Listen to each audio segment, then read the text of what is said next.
Chapter 54. Prince John couldn't believe it. He just couldn't believe it. All that work, all that planning, and Maid Marian, who was supposed to be sick, was somehow out there winning the archery tournament? How was it possible? Sir Hiss also looked dazed. I don't understand, he cried. How did she do this? Guess you should have given the lady a little more credit, Sir Reginald drawled, stepping back into the pavilion and plopping down on his chair. Prince John scowled. Why had he invited the stranger to sit with him again? It had been amusing at first. Now it was just annoying to have him here, bearing witness to the prince's defeat. Sir Hiss, he growled, this is all your fault. He grabbed the snake by the neck and shook him. Where's Robin Hood? I want Robin Hood. Meanwhile, the other animals were rushing Marian onto the stage. The presenter, a handsomely dressed tiger, brought out the golden arrow sitting on a red velvet pillow. He handed it to Marian and smiled. She took it and raised it above her head in triumph. The animals whooped and hollered like she was some hero. Prince John squeezed his paws into fists, his rage growing by the second. The presenter looked sheepish. And, I can't actually give you your second prize, he said with an impish shrug, since, well, you were the second prize. Marian grinned. I'm all right with that. Speech! Speech! Cried the other animals. Prince John rolled his eyes. Would this humiliation ever end? Marian stepped to the edge of the stage, still clutching the arrow in her paws. Thank you for this honor, she said.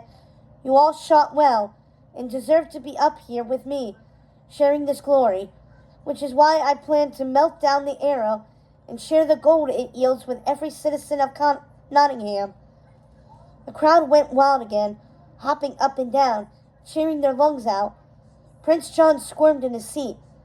She can't do that, he grunted. Can she do that? It seems she's doing it, Sir Reginald replied helpfully. Marian continued. Also, there's one other animal I'd like to call up onto the stage.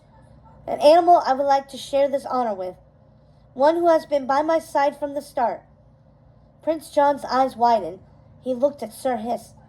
Do you think, he whispered, a sudden hope surging inside of him. Maybe his plan hadn't failed after all. He waved frantically for the sheriff calling him over. When he arrived, the prince whispered in his ear, if she brings Robin on stage, arrest him. In fact, arrest both of them. The sheriff gave a curt nod, then dashed off to get ready. Prince John sat at the edge of his seat, waiting with bated breath. A moment later, a hunched figure covered by a green cloak, with a very distinctive crest emblazoned on the front, limped onto the stage. Robin's cloak! Prince John cried. It really is him! He glanced over at Sir Hiss, surprised to see the snake frowning. What? He demanded. It's Robin Hood. It has to be. The snake turned slowly, his beady eyes filled with fear. I don't think that's... Suddenly, the audience cried out, all at once, like a universal gasp. Prince John turned slowly back to the stage, his heart beating fast as he gazed upon the now uncloaked figure standing at Marian's side. It wasn't Robin Hood at all. It was King Richard. Oh, no, John whispered. No, no, no. The entire field of animals turned to look at him. Their faces were pale with shock and anger.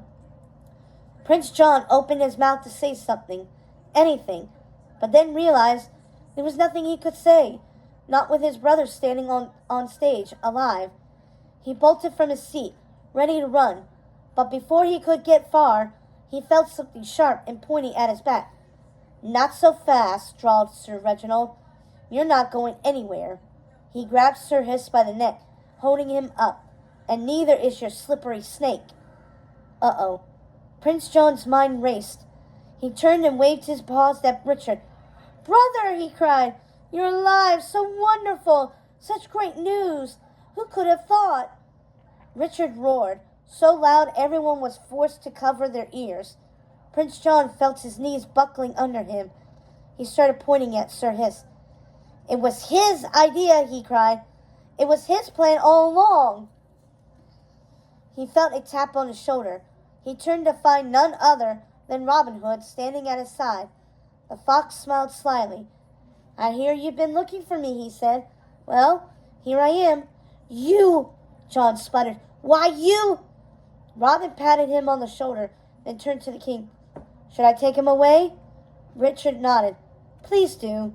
We have no more need for a phony king here in England. The animals cheered, and John realized miserably he was finally getting his applause, but not for the reasons he'd hoped. Mummy, he sobbed, sticking his thumb in his mouth as his own guard Joffrey stepped up to help Robin escort him and Sir Hiss down the field towards the castle dungeons. Oh, Mummy!